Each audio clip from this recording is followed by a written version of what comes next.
اعوذ باللہ السمیع العلیم من الشیطان الرجیم من ہمزہ ونفخہ ونفثہ۔ سورہ بقرہ کی آیت نمبر 239 میں اللہ رب العالمین فرماتا ہے، پھر اگر تمہیں دشمن کا خوف ہو اور تم نماز کو اس کے پورے آداب کے ساتھ ادا نہ کر سکو تو پیدل یا سواری پر جس طرح ہو سکے نماز پڑھ لو۔ پھر جب تمہیں امن نصیب ہو تو اللہ کا ذکر اسی طریقے سے کرو جس طریقے سے اللہ نے تمہیں سکھایا ہے اور جس کو تم پہلے نہیں جانتے تھے۔ گزشتہ آیت میں اللہ تبارک و تعالیٰ نے نماز کے ارکان و آداب کی حفاظت کا علم دیا، لیکن آداب کی کامل رعایت کا بحالت جنگ نہیں ہو سکتی۔ اس لیے اللہ تبارک و تعالیٰ نے اس آیت میں اپنے بندوں پر تخفیف فرما دی۔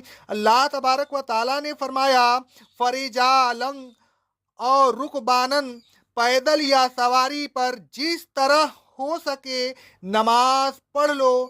اس حکم رعایت کا تقاضا یہ ہے کہ نماز کو وقت مقررہ سے مؤخر کرنے کی اجازت نہیں۔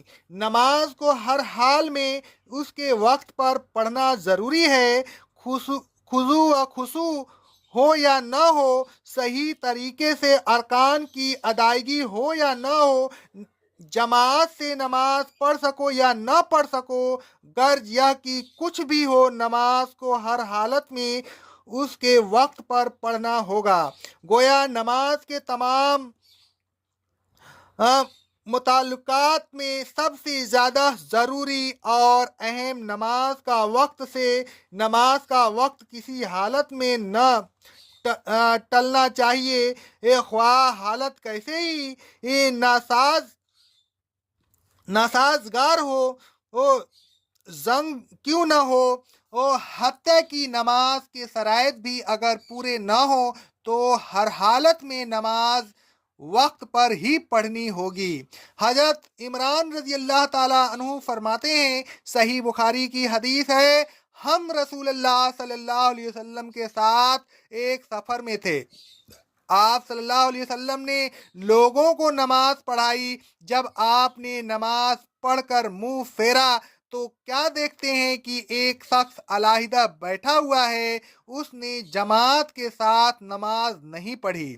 رسول اللہ صلی اللہ علیہ وسلم نے اس سے پوچھا، تمہیں کس چیز نے جماعت کے ساتھ نماز پڑھنے سے باز رکھا؟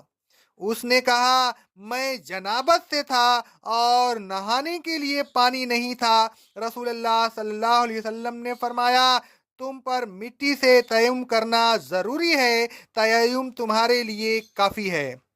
اس حدیث سے معلوم ہوا کہ نماز کے وقت کو اتنی اہمیت حاصل ہے کہ اگر پانی نہ ہو اور نماز کا وقت جا رہا ہو تو وضو اور غسل کے بجائے تیمم کر کے وقت پر نماز پڑھنی ہوگی۔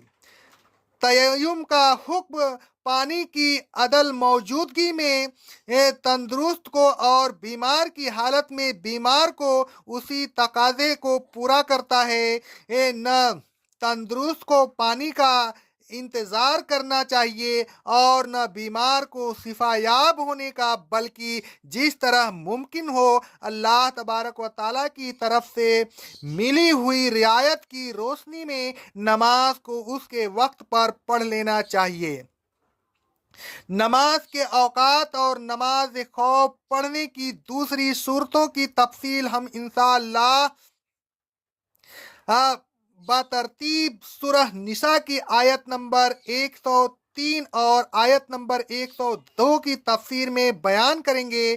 جنگ کی شدت میں پیدل اور سواری پر نماز کی اجازت دے کر اللہ تبارک و تعالیٰ نے فرمایا، جب تم امن سے ہو و دشمن کا کوئی خطرہ نہ ہو، زندگی چین و اطمینان سے گزر رہی ہو، تو نماز اسی طریقے سے ادا کرو جس طریقے سے اللہ تبارک و تعالیٰ نے تمہیں سکھائی ہے، یعنی بحالت امن نماز کو پورے ارکان، خضوع و خشوع، سکون و اطمینان اور کامل آداب کے ساتھ ادا کرو۔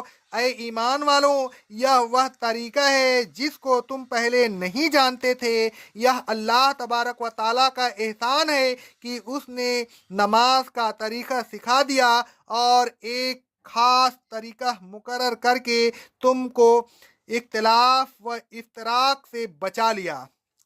اللہ تبارک و تعالیٰ نے قرآن مجید میں کہیں نماز کے طریقہ کی تعلیم نہیں دی، پھر بھی تعلیم کے فعل کو اپنی طرف منسوب فرمایا۔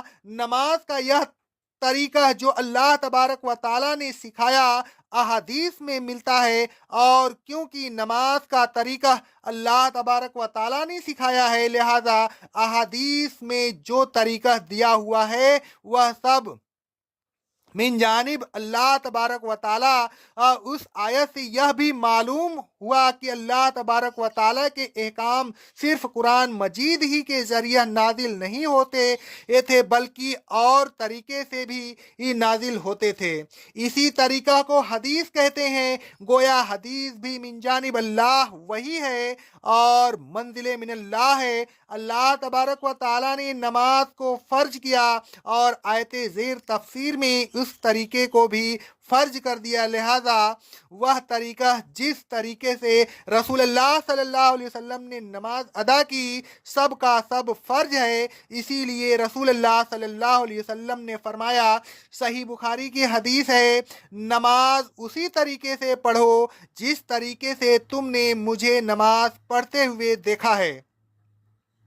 گویا رسول اللہ صلی اللہ علیہ وسلم نے بھی سنت کے مطابق نماز پڑھنے کا حکم دے کر نماز کے طریقے کو فرض کر دیا۔ اسی مقررہ طریقے کی طرف اشارہ کرتے ہوئے اللہ تبارک و تعالیٰ فرماتا ہے سورہ نساء کی آیت نمبر 103 میں، جنگ کے بعد جب تم مطمئن ہو جاؤ تو پھر نماز کو قائم کرو، یعنی نماز کو اسی طریقے سے پڑھو جس طریقے سے امن کی حالت میں نماز پڑھی جاتی ہے۔ امن کی حالت میں اس طریقے سے نماز نہ پڑھو جس طریقے سے جنگ کی حالت میں نماز پڑھی جاتی ہے۔